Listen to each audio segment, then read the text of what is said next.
પાટણ નગરપાલિકા દિન પ્રતિદિન વિવાદોમાં આવી રહી છે। પાટણ શહેરના ઊંઝા 3 રસ્તાથી ડુંગરીપરા તરફના આઇકોનિક રોડ પર લાખોના ખર્ચે થયેલું એ વૃક્ષારોપણ એ વૃક્ષો સુકાઈ ગયા છે।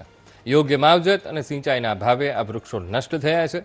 કોંગ્રેસના સભ્યોએ આઇકોનિક માર્ગમાં ગેરરીતિ થઈ હોવાની રજૂઆત કરી તો પાટણમાં 80,74,000ના ખર્ચે શહેરમાં સૌપ્રથમ આઇકોનિક રોડ બનાવાયો હતો અને જેમાં ભીત પર રંગબેરંગી પેઇન્ટિંગ, સુશોભિત બેઠક અને નવી સ્ટ્રીટ લાઇટની કામગીરી પૂર્ણ થવા છતાં હાલમાં પાલિકા આ આઇકોનિક રોડની સ્વચ્છતા, સુંદરતા અને સંભાળમાં બેદરકારી દાખવી રહી છે।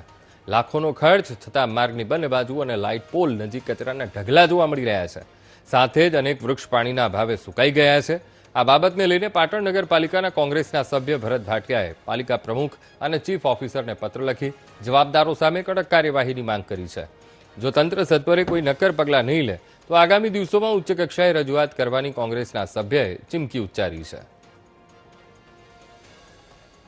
ગુજરાત સરકારનો એક અભિગમ છે કે કોઈ પણ નાનો વિકસિત સિટી હોય, શહેર હોય, એના મુખ્ય પ્રવેશદ્વાર એક અદ્યતન આઇકોનિક રોડ બનાવે। આ આઇકોનિક રોડની અંદર સુંદર રોડ હોય, વચમાં ડિવાઈડર હોય, આજુબાજુ જે વધારાની જે સ્પેસ હોય એમાં બ્લોક પેવિંગ કરેલા હોય અને જે ડિવાઈડર હોય એમાં અદ્યતન વૃક્ષારોપણ થતું હોય છે। પણ પાટણ નગરપાલિકાને આઇકોનિક રોડની કોઈ વ્યાખ્યા જ ખબર નથી। પાટણ નગરપાલિકાના આઇકોનિક રોડમાં રોડના ઠેકાણા નથી, બ્લોકના ઠેકાણા નથી અને વચમાં વીજળીકરણની અંદર ફક્ત જૂના પીળા ગોળા મારીને સંતોષ માણેલ છે। તેમજ લાખો રૂપિયાના ખર્ચે જે વૃક્ષારોપણ કરવામાં આવ્યું છે, આ વૃક્ષારોપણમાં મહત્અંશે નગરપાલિકા કે કોન્ટ્રાક્ટરની બેદરકારીના કારણે મોટાભાગના વૃક્ષો મૃતપાય થઈ ગયા છે।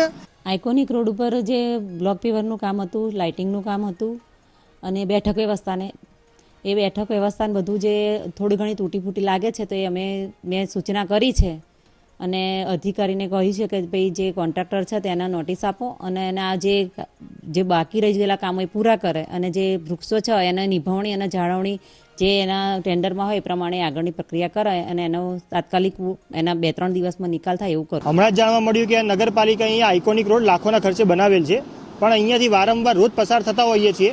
આઇકોનિકનો મતલબ આદર્શ થાય। અહીંયા આદર્શ જેવી કોઈ પણ વસ્તુ નગરપાલિકાએ કરી નથી। જાણવા મળ્યા મુજબ બીજા ઘણા શહેરો, મહેસાણા હોય, પાલનપુર હોય, ડીસા હોય, ત્યાં પણ આઇકોનિક રોડ બન્યા જ છે, નથી એવું બન્યા એવું નથી, પણ ત્યાંના આઇકોનિક રોડ ક્યાંક ને ક્યાંક પાટણ કરતાં ઘણા સારા છે। અહીંયા આઇકોનિક રોડના નામે જે વૃક્ષારોપણ કરવામાં આવ્યું, ઘણા સમયથી અમે દેખીએ છીએ કે છતવિહીન થઈ ગયું છે, નગરપાલિકા કોઈ ધ્યાન આપતી નથી। લાઇટોના તમે થાંભલા દેખશો, 4-5 લાઇટોના થાંભલા પણ તૂટી ગયેલા છે।